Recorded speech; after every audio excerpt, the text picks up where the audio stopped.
নবী মুহাম্মদ সাল্লাল্লাহু আলাইহি ওয়াসাল্লাম বলেছেন, 7 ধরনের ব্যক্তি, সাবআতুন ইউযিল্লুহুমুল্লাহু ফি যিল্লিহি ইয়াওমা লা যিল্লা ইল্লা যিল্লুহু। 7 ধরনের ব্যক্তিকে আল্লাহ সুবহানাহু ওয়া তাআলা তার ছায়ায় আশ্রয় দিবেন এমন দিনে যেই দিন অন্য কোনো ছায়া থাকবে না। তার ছায়া বলতে এখানে অন্য হাদিস এবং মুহাদ্দিসিনদের ব্যাখ্যার আলোকে বলা হয়েছে যে আল্লাহর আরশের ছায়া। তাদের প্রথম জন হচ্ছে ইমামুন আদিলুন, ন্যায়পরায়ণ শাসক। এ সম্পর্কিত গতকালকে বিস্তারিত শুনেছি। আল্লাহ সুবহানাহু ওয়া তাআলা একজন শাসক, যিনি রাষ্ট্রের নায়ক, রাষ্ট্রনায়ক, রাষ্ট্রের মূল কর্তৃত্বশীল দায়িত্বশীল দায়ভার যার উপর জনগণকে সুচারুরূপে পরিচালনা করার দায়িত্ব রয়েছে। একটা দেশকে সঠিক মানদণ্ডের উপর, সুখ সমৃদ্ধির উপর স্থিতিশীল রাখার দায়িত্ব রয়েছে। এমন ব্যক্তি হচ্ছে ইমাম আদিল। তিনি যদি আল্লাহর আইন বাস্তবায়ন করেন, উম্মতকে, স্বজাতিকে সঠিক নির্দেশনা প্রদান করেন, রব্বুল আলামিনের আইন অনুপাতে তিনি শাসন কার্য পরিচালনা করেন, সর্বক্ষেত্রে তিনি ন্যায় ইনসাফ কায়েম করেন, তার জন্য এই বিশাল মর্যাদা আল্লাহ রব্বুল আলামিন রেখেছেন। আমরা জেনেছি যে এর অধীনে যে কোনো বড় দায়িত্বশীল ব্যক্তিও চলে আসবে। কাজে পরিবারের গার্জিয়ান, স্কুলের প্রধান বা শিক্ষক, অথবা অফিসের বস, অথবা যে কোনো কাজের দায়িত্বশীল এমপি, চেয়ারম্যান, মন্ত্রী, এমনকি মেম্বার, যারা জনপ্রতিনিধি, পর্যায়ক্রমে ছোট বড় যে দায়িত্বশীল হোক না কেন, সবাই এর আওতায় আসবে। যা নবী মুহাম্মদ সাল্লাল্লাহু আলাইহি ওয়াসাল্লামের আরেকটি হাদিস থেকে আমরা জানতে পারি। রাসূল সাল্লাল্লাহু আলাইহি ওয়াসাল্লাম বলছেন, ইন্নাল মুকসিতিনা ইনদাল্লাহ ইয়াওমাল কিয়ামাহ আলা মানাবিরা মিন নূরিন আন ইয়ামিনির রহমান। নিশ্চয়ই ন্যায়পরায়ণ ব্যক্তিরা কিয়ামতের দিন আল্লাহর নিকটে, এই আল্লাহ সুবহানাহু ওয়া তাআলা পরম দয়াময়, তার ডান পাশে আলোকোজ্জ্বল সজ্জিত স্থানে অবস্থান করবে। এরা কারা? এই ন্যায়পরায়ণ ব্যক্তি কারা?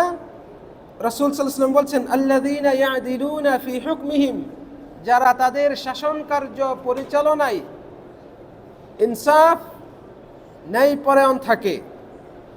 ওয়া আহলিহিম, পরিবারের দায়িত্ব পালনে ন্যায় ইনসাফ কায়েম করে।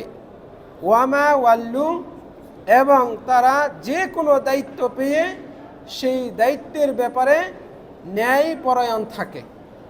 ফলে এই হাদিসের ভিত্তিতে সুস্পষ্ট হয় যে কোনো দায়িত্বশীল ব্যক্তি তার নিজ দায়িত্ব পালনে যদি আমানতদারিতা, ইনসাফ, ন্যায়পরায়ণতা এটাকে বজায় রাখে, বহাল রাখে, তাহলে সে এই ফজিলতের অন্তর্ভুক্ত হবে।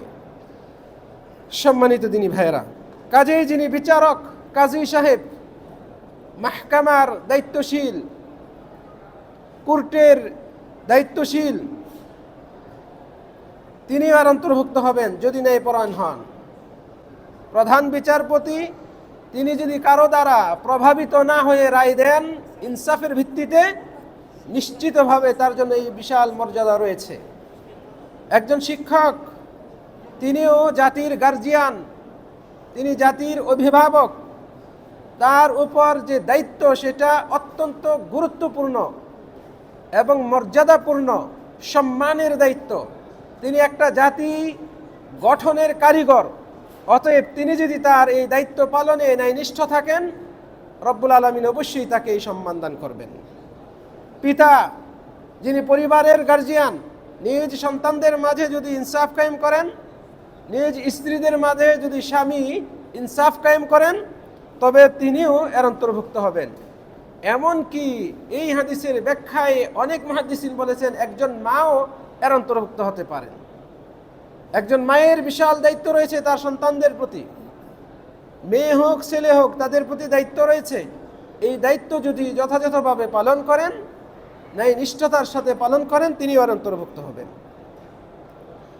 সম্মানিত দিনী ভাইয়েরা, এই ন্যায়পরায়ণ ব্যক্তি, শাসক, দায়িত্বশীল, তারা আল্লাহ সুবহানাহু ওয়া তাআলার কাছে দোয়া করলে আল্লাহ তাআলা তাদের দোয়া কবুল করেন, দোয়া ফেরত দেন না, যা আমরা গতকালকেও শুনেছি। এরপরে নবী সাল্লাল্লাহু আলাইহি ওয়াসাল্লাম বলছেন, ওই যুবক নাশাআ ফি ইবাদাতিল্লাহ, আল্লাহর ইবাদতে বড় হয়েছে, ধর্মীয় রীতিনীতি, আইন, নিয়ম কানুন, আচার অনুষ্ঠান, শিষ্টাচারিতা এগুলো পালন করে বড় হয়েছে। এক কথায় ধর্মীয় পরিবেশে দিনী বিষয়গুলো মেনে যে বড় হয়, এমন যুবক, তার জন্য এই মহাসম্মান আল্লাহ রাব্বুল আলামিন রেখেছেন। সম্মানিত দিনী ভাইয়েরা, নবী সাল্লাল্লাহু আলাইহি ওয়াসাল্লাম 3 নম্বরে উল্লেখ করেছেন, ওই ব্যক্তি যার অন্তর মসজিদমুখী হয়ে থাকে, মসজিদের সাথে জুড়ে থাকে, এমন ব্যক্তিকেও আল্লাহ রাব্বুল আলামিন কাল কিয়ামতের দিন তার আরশের ছায়ায় আশ্রয় দিবেন, যেই দিনে কোনো ছায়া থাকবে না, অথচ সূর্য মাথার অতি নিকটে 1 মাইল পরিমাণ দূরত্বে চলে আসবে। এই সূর্য এখন বর্তমানে লক্ষ লক্ষ মাইল দূরে রয়েছে। এত দূরে সূর্য থাকা সত্ত্বেও সূর্যের তাপ আমরা সহ্য করতে পারি না, দুপুর বেলায় রোদ্রে হাঁটতে পারি না, চলতে পারি না। আর সেই কিয়ামতের দিন যখন সূর্য মাথার একেবারে কাছাকাছি চলে আসবে, তখন কি ভয়াবহ অবস্থা হবে। এই দিনে আল্লাহ রাব্বুল আলামিন আরশের ছায়ায় আশ্রয় দিবেন যে ব্যক্তি মসজিদমুখী থাকে, যে ব্যক্তি নামাজ শেষ হলে আবার আরেক পরের রক্ত নামাজ মসজিদে পড়বে, ওই চিন্তায় থাকে, ওই নিয়ত, ওই ধ্যান ধারণা তার মধ্যে কাজ করে। আমাদের নবী মুহাম্মদ সাল্লাল্লাহু আলাইহি ওয়াসাল্লাম এই মন মানসিকতার মানুষদের জন্য আরো অন্যান্য ফজিলতের কথাও উল্লেখ করেছেন। যেমন এক হাদিসে এসেছে, রাসূল সাল্লাল্লাহু আলাইহি ওয়াসাল্লাম বলছেন, আলা আদুল্লুকুম আলা মা ইয়ামহুল্লাহু বিহিল খাতায়া ওয়া ইয়ারফাউ বিহিদ দারাজাত, আমি কি তোমাদেরকে এমন আমলের কথা বলবো না যে আমলের বিনিময়ে আল্লাহ রাব্বুল আলামিন গুনাহগুলোকে ক্ষমা করেন এবং সম্মান বৃদ্ধি করেন। এরপরে রাসূল সাল্লাল্লাহু আলাইহি সাল্লাম বেশ কয়েকটা আমলের কথা বললেন। তার অন্যতম হচ্ছে, এগুলোর অন্যতম হচ্ছে ওয়াকাসরাতুল খুতা ইলাল মাসাজিদ, বেশি বেশি মসজিদের দিকে পা ফেলে যাওয়া, পদাঙ্ক করা, মানে বেশি বেশি মসজিদমুখী হওয়া, মসজিদে হেঁটে যাওয়া। তাহলে মসজিদমুখী হওয়ার এর আরও নানান ফজিলত রয়েছে। একজন মুসলিম সে যখন মসজিদে যাবে সালাত আদায়ের জন্য, ঘর থেকে ওযু করে বের হবে, ফরজ নামাজের উদ্দেশ্যে মসজিদে যাবে, এক পা ফেলার সাথে তার গুনাহ মোচন হয়, আরেক পা ফেলার সাথে তার সম্মান বৃদ্ধি পায়। এইভাবে আমাদের রাসূল সাল্লাল্লাহু আলাইহি ওয়াসাল্লাম বলেছেন। তাহলে মসজিদমুখী হওয়া, নিজের হৃদয়টাকে মসজিদের সাথে জুড়ে রাখা, বেশি বেশি মসজিদে গমন করা, এতে এমন ব্যক্তির ন্যূনতম ক্ষতি নেই। রব্বুল আলামিন এমন ব্যক্তির জন্য সওয়াব, সম্মান রেখেছেন, তার গুনাহ, পাপ, ভুল ত্রুটি ক্ষমা ও মার্জনা রেখেছেন। ব্যক্তি ইহকালে সম্মানিত হয়, পরকালে পুরস্কৃত হয়। আল্লাহ রব্বুল আলামিন আমাদেরকে এ জাতীয় ভালো কাজে অগ্রসর হওয়ার তৌফিক দান করুন। আমরা গতকালকের আলোচনার সর্বশেষ অংশে জেনেছিলাম, আল্লাহ রব্বুল আলামিন কাল কিয়ামতের দিন তার আরশের ছায়ায় যাদেরকে আশ্রয় দেবেন, তাদের অন্যতম হচ্ছে ওই 2 ব্যক্তি যারা একে অপরকে ভালোবাসে আল্লাহর ওয়াস্তে, লিল্লাহ, আল্লাহর জন্য একে অপরের সাথে সুসম্পর্ক, একত্রিত হয় আবার আলাদাও হয়, কেবল আল্লাহর জন্যই সম্পর্ক রাখে, আবার সম্পর্ক ছিন্নও করে কেবলই আল্লাহর ওয়াস্তে, দ্বীনের স্বার্থে। এমন ব্যক্তিদ্বয়কে আল্লাহ রব্বুল আলামিন আরশের ছায়ায় আশ্রয় দেবেন। অতএব আমরা দ্বীনী সম্পর্ক অটুট রাখি, দ্বীনী ভাইদের সাথে সম্পর্ক রাখি, দ্বীনী ভাইদের খোঁজ খবর রাখি।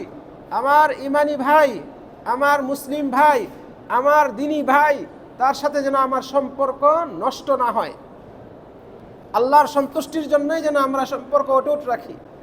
অনুরূপভাবে কোনো ব্যক্তি যদি বিচ্যুত হয়, তাকে সতর্ক করব, তাকে নসিহা করব, তাকে নবী সাল্লাল্লাহু আলাইহি ওয়াসাল্লামের আদর্শ শিক্ষা দেব, হিকমতের সাথে, সম্মান দেখিয়ে। কলা কৌশল করে, কিন্তু কোনোভাবেই যদি কাজে না আসে, বরং উল্টো আপনি তার দ্বারা ক্ষতিগ্রস্ত হওয়ার, প্রভাবিত হওয়ার, তার ওই ভুল অবৈধ কাজে নিজেও প্রভাবিত হয়ে জড়িত হওয়ার ভয় থাকে, তখন আপনি সম্পর্ক ছিন্ন করুন। তখন আপনি সম্পর্ক ছিন্ন করুন আপনার দ্বীনকে বাঁচানোর স্বার্থে, আপনার ঈমানকে বাঁচানোর স্বার্থে। এটাও হবে লিল্লাহ, আল্লাহর ওয়াস্তে। সম্মানিত দিনী ভাইরা, এজন্যই এমন ব্যক্তিদের জন্য এ মহাপুরস্কার রয়েছে। আমরা যখন একে অপরকে ভালোবাসবো দ্বীনের স্বার্থে, কেবলমাত্র দ্বীনের স্বার্থে, আল্লাহর ওয়াস্তে, আমরা সেটা জাহির করব, বলবো আপনাকে ভালোবাসি, আল্লাহর ওয়াস্তে আমি আপনাকে ভালোবাসি, আমার কোনো স্বার্থ নেই, আপনি বলতে পারেন। নবী মুহাম্মদ সাল্লাল্লাহু আলাইহি সাল্লামও এরকম বেশ কয়েকজন সাহাবীকে বলেছেন। তাদের মধ্যে অন্যতম হচ্ছে মুআয রাদিয়াল্লাহু আনহু। সরাসরি তার দুই হাতটা ধরে রাসূল সাল্লাল্লাহু আলাইহি ওয়াসাল্লাম বলছেন, আল্লাহ, আল্লাহর কসম করে বলছি, ইন্নী লা উহিব্বুক, আমি তোমাকে অবশ্যই ভালোবাসি। হে মুআয, আমি তোমাকে ভালোবাসি। রাসূল সাল্লাল্লাহু আলাইহি ওয়াসাল্লাম এভাবে বলতেন। কাজে আপনি যার কথা আপনার ভালো লাগে, যার আচরণ আপনার ভালো লাগে, যার সাথে আপনার হৃদয়টা জড়িয়ে আছে, যার আচরণ আমল দেখে আপনি মুগ্ধ, আপনি তার কাছ থেকে শিখতে চান, আপনি তার সঙ্গ পেতে চান, আপনি তার সাথে সুসম্পর্ক বজায় রাখতে চান, আপনি তাকে বলুন, আমি আপনাকে ভালোবাসি, আল্লাহর ওয়াস্তে ভালোবাসি। এবং নিঃস্বার্থভাবে আপনি তার কল্যাণ কামনা করুন, আপনি তাকে সুপরামর্শ দিন। এভাবে সুসম্পর্ক বজায় রাখলে এই মর্যাদা পাওয়া যায়। কাল কিয়ামতের দিন আল্লাহ রাব্বুল আলামিন এমন ব্যক্তিদেরকে আরো এক বিশেষ সম্মাননা দেবেন। রাসূল সাল্লাল্লাহু আলাইহি ওয়াসাল্লাম বলছেন, আল মুতাহাব্বুনা ফিল্লাহ, আল্লাহর ওয়াস্তে যারা একে অপরকে ভালোবাসে, এরা থাকবে আলা মানাবির মিন নূরিন ফি যিল্লিল আরশ, আরশের ছায়াতলে নূর বিশিষ্ট মেম্বারে তারা অবস্থান করবে। ইয়াউমা লা যিল্লা ইল্লা যিল্লুহ, যেদিন এই ছায়া ব্যতীত, আল্লাহর আরশের ছায়া ব্যতীত অন্য কোনো ছায়া থাকবে না। আল্লাহ রাব্বুল আলামিন তাদেরকে এভাবে সম্মানিত করবেন।